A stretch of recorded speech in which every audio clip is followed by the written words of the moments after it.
Pak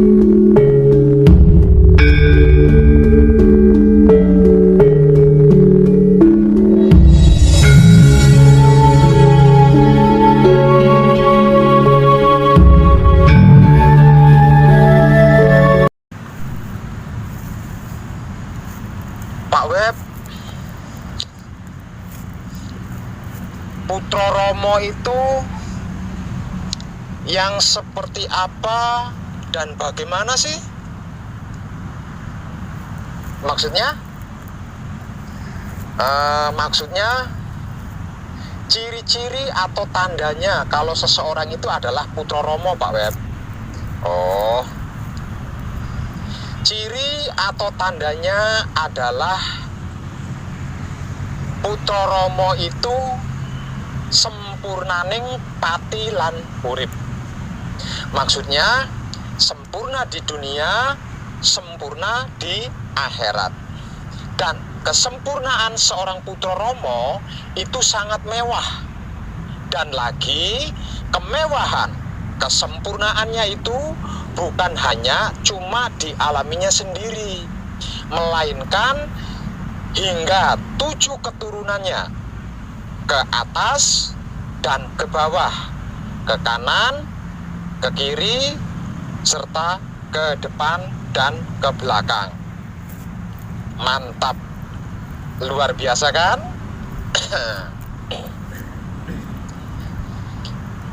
Kenapa dan mengapa saya berani katakan itu dengan tegas? Ini sabdanya. Putraning sun sami para satriya lan wanita mreneo sun jarwani. Mangertiya jeneng sira wus ingsun sabda dadi kitab suci sejati ada makna wastanipun. Iku wujudira. Wulang reh sejati iku uninira. Berbudi bawa laksana kadya lakunira. Pratandha jeneng sira putraning sun. Kalau diterjemahkan bebas dalam bahasa Indonesianya, kurang lebih artinya seperti ini. Wahai anak-anakku semua, para satria dan wanita, kemarilah aku beritahu. Mengertilah, dirimu sudah aku sabda menjadi kitab suci sejati ada makna, itulah wujudmu. Nasihat kebenaran sejati itulah bahasa dan perkataanmu. Bersifat luhur dan bersikap baik jadilah lakumu. Begitulah Kanjeng Rama sejati Gusti Prabu Heru Cokrosemono bersabda tiap kali memeluk, merengkuh dan membelai para satria dan wanita yang dia kasihi, yang dia cintai dan yang dia sayangi. Sungguh mewah kesempurnaannya, bukan? Dan tenan sangat mewah. Apakah panjenengan seorang Putra Romo? Putra Romo atau hanya mengaku sebagai seorang Putra Romo karena merasa mempunyai wahyu pancagaib dan menjalankan patrapnya? Itu bukan masalah dan bukan sesuatu yang penting. Yang perlu dikaji dengan kesadaran rasa yang sadar itu adalah pertama, sudahkah diri kita ini menjadi kitab suci sejati ada makna seperti yang tersabda oleh Kanjeng Rama sejati Gusti Prabu Heru Cokrosemono, yang artinya setiap gerak tubuh dan gerak hatinya selalu menjadi contoh dan teladan serta inspirasi yang sempurna bagi sesama makhluk hidup. Yang kedua, sudahkah ucapan atau perkataan yang keluar dari mulut kita ini menjadi wulang reh sejati seperti yang tersabda oleh Kanjeng Rama sejati Gusti Prabu Heru Cokrosemono, yang artinya setiap bahasa mengandung petuah atau petunjuk atau nasihat atau wejangan serta pelajaran yang sempurna bagi sesama makhluk hidup. Yang ketiga, Sudahkah perbuatan dan kelakuan kita berbudi bawa laksono seperti yang tersabda oleh Kanjeng Rama Sejati Gusti Prabu Heru Cokrosemono, yang artinya sifat dan sikap kedirian kita bisa menjadi motivasi dan inspirasi serta contoh teladan yang sempurna bagi sesama makhluk hidup.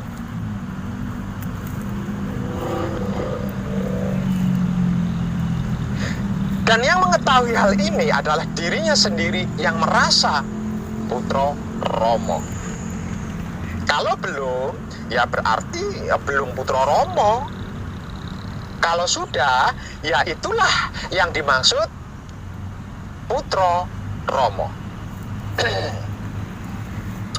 Kalau jauh dari ketiga yang disabdakan oleh Kanjeng Rama Sejati Gusti Prabu Heru Cokrosemono kepada kedirian kita, berarti bukan putra Rama. Dan jangan heran kalau masih kesulitan mengenal identitas jati dirinya sendiri, masih berat, masih susah, masih mustahil bisa memanunggalkan sedulur papat kalima pancer yang tak lain dan tak bukan adalah guru sejati alias hidup kita sendiri.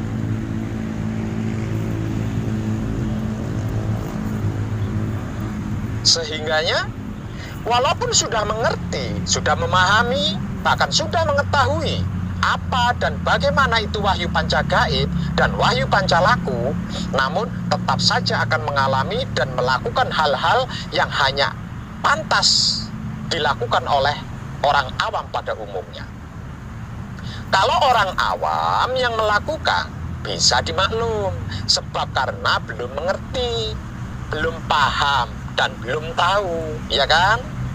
Tapi kalau seorang putra Rama yang sudah mengerti, sudah memahami, sudah mengetahui, kok sampai, berarti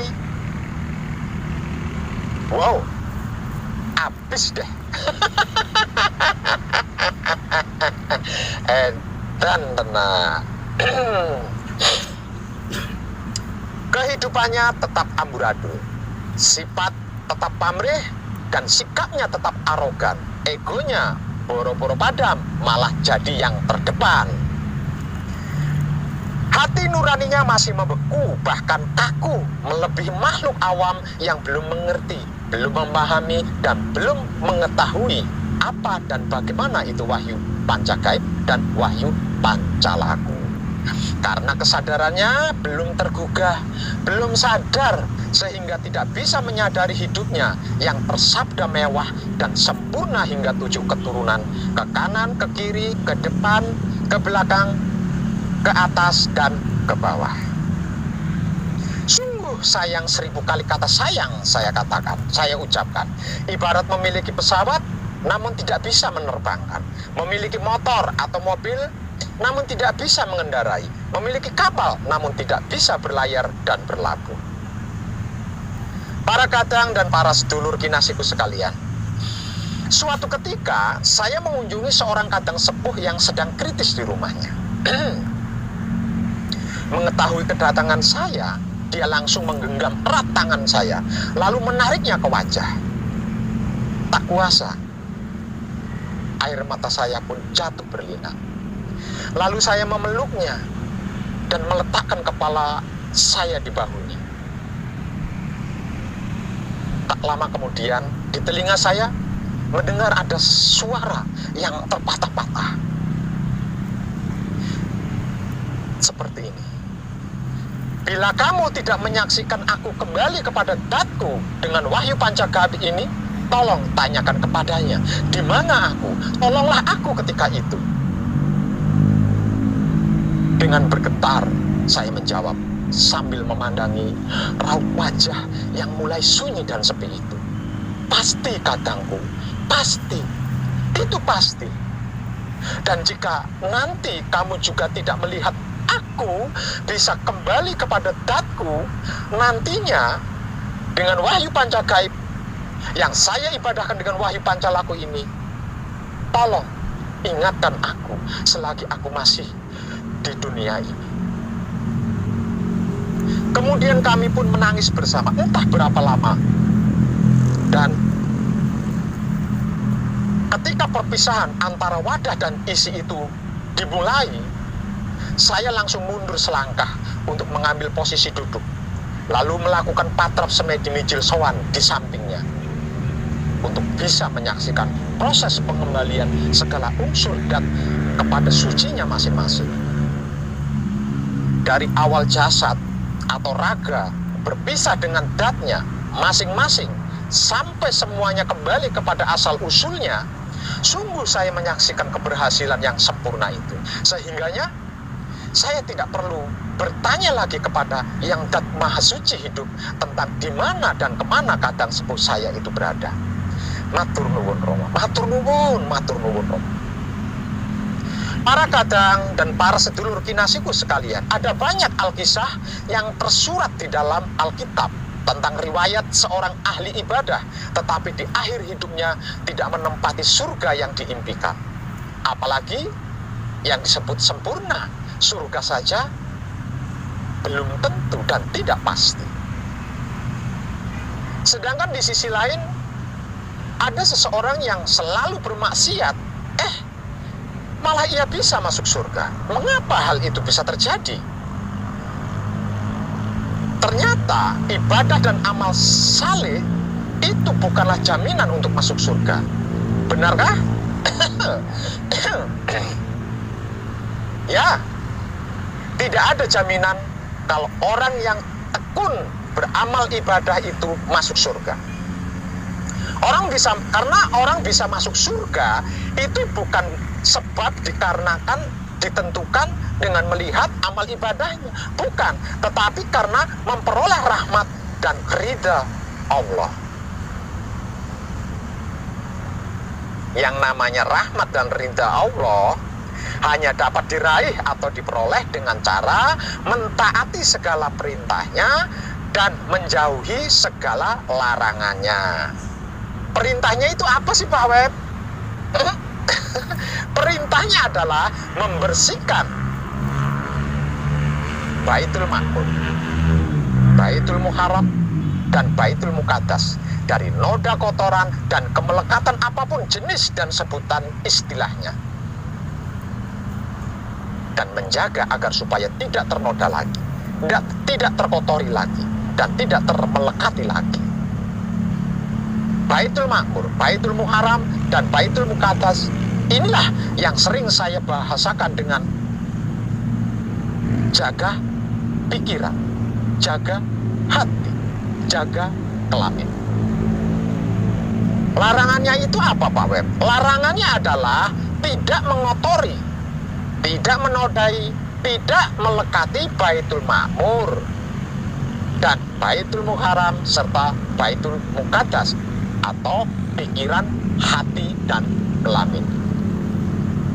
Kalau tiga baitullah ini sampai terkotori dan ternodai serta termelekati oleh sesuatu apapun istilah sebutannya, bahkan Nabi Muhammad Sallallahu Alaihi Wasallam pun tidak berani menjamin seseorang masuk surga. Sebab yang menentukan orang itu bisa masuk surga atau neraka adalah Allah itu sendiri, bukan nabi manapun. Seperti yang diriwayatkan oleh Abu Hurairah bahwa Rasulullah Shallallahu Alaihi Wasallam bersabda, tidak ada seorang pun dari kalian yang amal ibadahnya bisa menyelamatkan dirinya. Lantas para sahabat bertanya kepada Rasulullah, termasuk engkau juga tidak bisa menyelamatkan ya Rasulullah? Beliau menjawab, aku juga tidak bisa menyelamatkan kecuali bila Allah melimpahkan ampunan dan rahmat-Nya.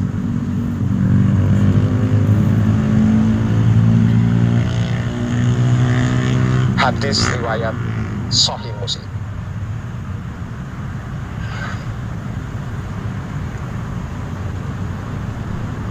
Dengan demikian, seseorang tidak bisa mengandalkan amal ibadahnya sebagai jaminan bahwa dirinya nanti pasti masuk surga. Karena hanya rahmat dan ridha Allah lah yang bisa memasukkan seseorang ke surga.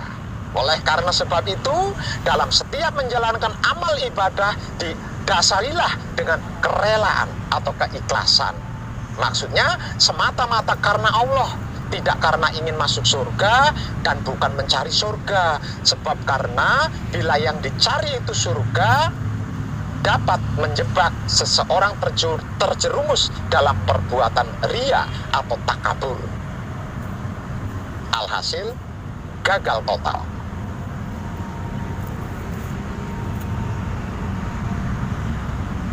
Dengan amal ibadah semata-mata karena Allah, siapa tahu kan Allah memberikan rahmat dan ridhanya. Misalkan tidak, ya jangan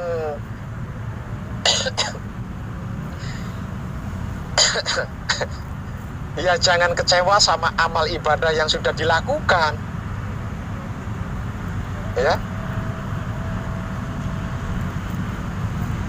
Jikalau amal ibadahnya semata-mata karena Allah, siapa tahu kan Allah memberikan rahmat dan ridhanya.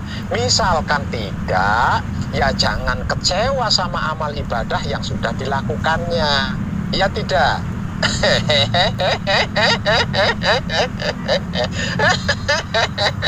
Edan tenang. Pesan saya wong edan bagu, di dalam laku murni menuju suci, jagalah pikiran, jagalah hati, jagalah kelamin, atau Baitul Makmur, Baitul Muharram, Baitul Muqaddas dari kemelekatan duniawi. Jangan sampai ternodai, apalagi terkotori. Sebab 3 titik inilah yang menentukan penentunya. Karena ketika Baitul Makmur atau Baitul Muharram atau Baitul Muqaddas muter melekati, ternodai, terkotori, maka pada saat itu kita akan kembali dari nol lagi. Artinya mulai dari awal lagi. Dengan mengibadahkan wahyu pancagaib, menggunakan sifatnya yaitu wahyu pancalaku atau iman, tidak ada satupun kesalahan, dosa dan luput yang tidak terampuni. Semuanya bisa terampuni.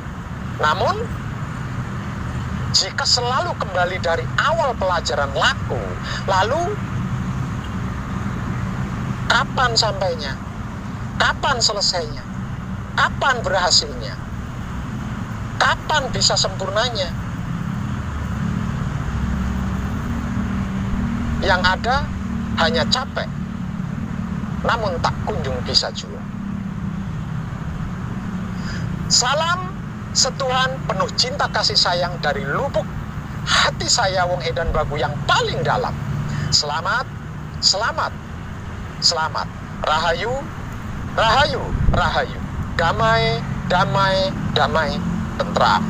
Saya wong edan bagu ngaturaken sugeng rahayu lir ing sambikala amanggih yuwana pinayungan mring ingkang maha suci Basuki Yuwono Teguh Rahayu selamat. Berkah selalu untuk semuanya tanpa terkecuali, terutama para sedulur, khususnya para kadang konto dan kanti anom saya yang senantiasa direstui Yang Dat Maha Suci hidup. Om Santi Santi Om. Dan salam kebajikan. Wassalamualaikum warahmatullahi wabarakatuh. Terima kasih, terima kasih, terima kasih, dan I love you full untuk panjenengan semuanya. Mwah.